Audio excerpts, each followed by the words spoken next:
Now, have you done an allergy test recently? Well, it seems an awful lot of us are doing them at home. So many, in fact, that an East Midlands firm involved in processing them is experiencing a huge surge in demand. Test Your Intolerance has seen its work double over the past 12 months and is now looking to expand its workforce. Our health correspondent Rob Sissons has more. Following on from the height of the pandemic, business has been booming for this allergy testing lab in Castle Donington. Going for 14 years, in January they did more than 12,000 allergy tests, double that month the year before. And they reckon NHS delays are among the reasons why.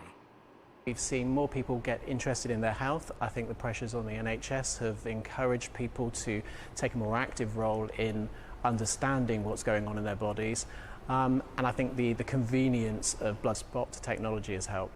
It's a finger prick blood test that's used for the allergy testing. It usually hurts probably about 2 or 3 days afterwards, because at that point you usually forget that you've done it. You've taken your plaster off and you're doing your usual thing, and then sometimes I put my hand in my pocket or in my wallet or something and catch it and go, oh yeah, I forgot about that. So. It all starts with this, dried blood samples. They're reconstituted. The results here in the lab take around 5 hours. They test for 38 allergens. A quarter of them foods. Here at least, egg, wheat and rye are the most common food allergies detected from people in the East Midlands.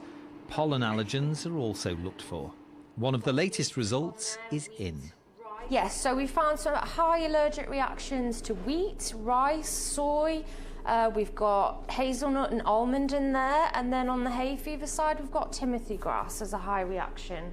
They claim the test is over 70% accurate. We see ourselves as the start of someone's journey.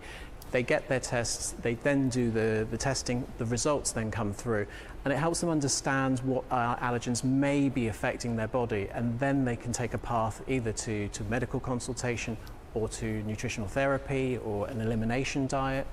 Last year's turnover was up more than a quarter on the year before to £3.5 million, which they say should mean the 25-strong workforce will be steadily expanded. Rob Sissons, BBC East Midlands Today, Castle Donington.